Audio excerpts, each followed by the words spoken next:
siang Huda. Ya, terima kasih sudah menemui Ustazah siang ini ya.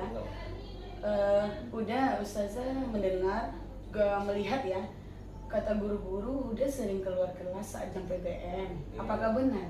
Benar ya. Pasti Huda punya alasan ya. Kenapa?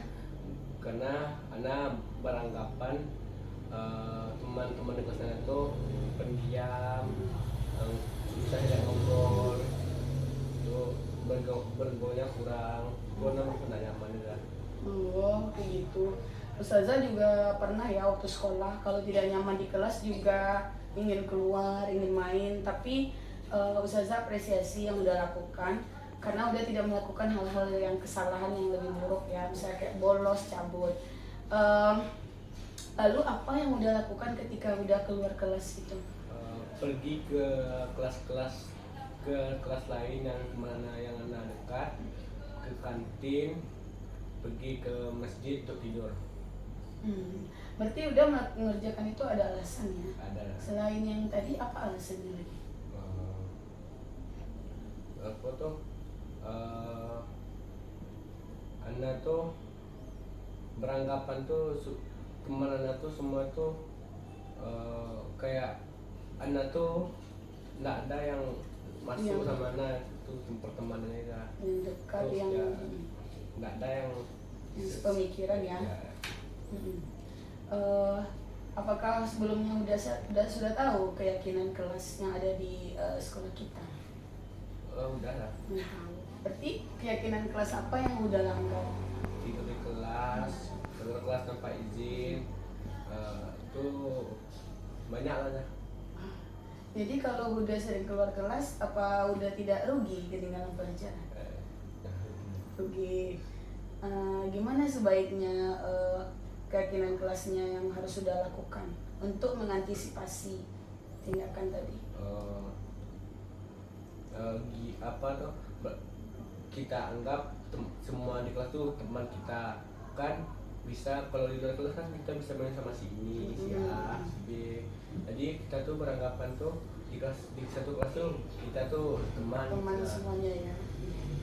Jadi apakah udah bersedia memperbaiki kesalahan ini? Bersedia dah. Bersedia ya. Jadi yang udah lakukan tadi untuk perbaiki kesalahan ini berteman dengan semuanya ya. Menganggap semua teman dah. Sehingga nanti bisa belajar lebih nyaman dan tidak keluar kelas lagi ya. Sebenarnya yang udah lakukan itu sudah tepat sekali ya tindakannya. Kalau Ustazah berada di posisi Huda, Ustazah juga akan melakukan itu karena kita harus bisa beradaptasi dengan lingkungan di mana kita berada ya. Jadi jangan jadikan ini sebagai halangan untuk kita berprestasi ke depannya, apalagi menuntut ilmu ini ya. Terima kasih sudah datang siang ini. Semangat ya. Semoga bisa lebih baik lagi. Ya. Menjadi kebiasaan dan budaya positif ya. Ini adalah contohnya, bersifat abstrak atau disajikan secara singkat, dibuat dalam pernyataan positif. Jadi pada keyakinan itu tidak ada kata dilarang, tidak boleh, jangan ya. Hilangkan kata-kata yang ada kata-kata negatif seperti itu. Misalnya kalau kita mau disuruh datang tepat waktu, ya hadir tepat waktu. Jadi kata-katanya diganti menjadi yang positif. Lalu ada sedikit saja maksudnya boleh 3 atau 5, tidak sebanyak peraturan sekolah yang panjang itu. Yang keempat, sesuai dengan kondisi kelas dan sekolah. Kalau anak-anak kita tipikalnya kines atau tipikalnya seperti apa, kita sesuaikan. Jangan kita buat aturan yang tidak cocok dengan kondisi siswa. Yang terakhir, ya semua warga kelas atau warga sekolah harus sepakat untuk keyakinan ini gitu. Lanjut.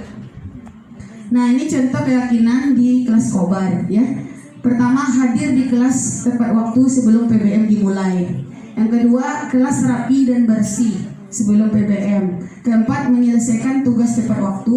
Ini untuk mapel prakarya gitu dan juga kelas. Terus berperilaku sopan santun, saling menghargai satu sama lain. Yang terakhir, belajar serius tapi santai. Nah, itu ada 5 poin. Mungkin kalau Ustazah ada yang punya juga nanti boleh diterapkan juga. Lanjut.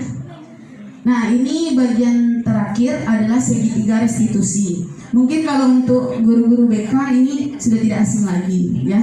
Cara-cara penyelesaian masalah dengan tahap segitiga restitusi. Ada 3 ya Ustazah. Pertama, menstabilkan identitas. Yang kedua, memvalidasi tindakan yang salah. Yang terakhir, menanyakan keyakinan, gitu, ya. Ini untuk selanjutnya.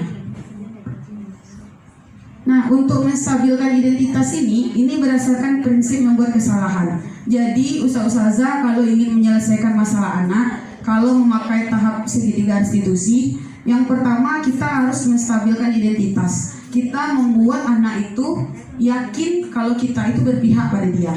Misalnya kita tanyakan, Ananda, ustazah dengar Ananda tadi berkelahi di kelas, apa benar? Iya ustazah. Kenapa antum sampai berkelahi? Anda begini-begini ustazah. Ya kalau ustazah jadi antum, mungkin ustazah akan melakukan hal yang sama. Misalnya nama orang tuanya diejek kan, karena dia ingin membela orang tuanya gitu kan. Tapi ada hal lain juga yang harus kita perhatikan. Jadi kita bukan mensupport dia untuk melakukan kesalahan ya, tapi kita harus, jangan kita judge dia, kenapa kamu berkelahi, itu kan salah, ini udah panjangan. Dia belum cerita, dia udah takut karena ustazah marah-marah gitu. Jadi menstabilkan identitas. Ya tidak ada manusia yang sempurna nak. Mungkin setiap orang pasti ada berbuat salah gitu. Jadi membuat dia empati, mau bercerita dengan kita gitu kan. Selanjutnya baru kita memvalidasi tindakan yang salah. Nah, tadi apa yang antum lakukan terhadap teman antum? Anak menumbuk dia, meninju dia. Nah, kalau antum meninju dia, apakah temannya tidak sakit? Sakit ustazah. Nah, gimana perasaannya? Kasihan ustazah. Kadang bajunya sampai sobek, anak tarik gitu kan, kancing bajunya lepas dan lain-lain. Jadi dia udah timbul nih rasa bersalah di dalam dirinya. Nah, baru kita lanjut menanyakan keyakinan. Nah, waktu melakukan hal tersebut, Anda sudah tahu keyakinan kelas kita. Sudah ustazah, menghargai satu sama lain. Kenapa sampai berkelahi gitu kan? Terus apa yang antum bisa lakukan untuk memperbaiki kesalahan ini? Ya bertemu dengan teman, berbicara, berdua, terus minta maaf, memperbaiki mungkin kancing bajunya yang rusak atau apa benda-bendanya yang perlu diganti gitu. Jadi solusi itu datang dari anak-anak tuh, bukan kita. Antum harus belikan punya dia lagi. Antum harus pulihkan namanya, dia sudah malu. Bukan seperti itu. Nah, jadi harus kita apakan dia, bantu dia dengan segitiga restitusi.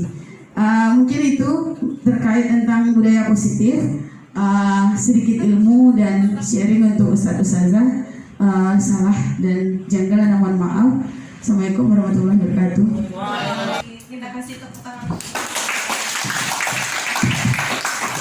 Baiklah, itu tadi pemaparan dari Ustazah Rani mengenai budaya positif di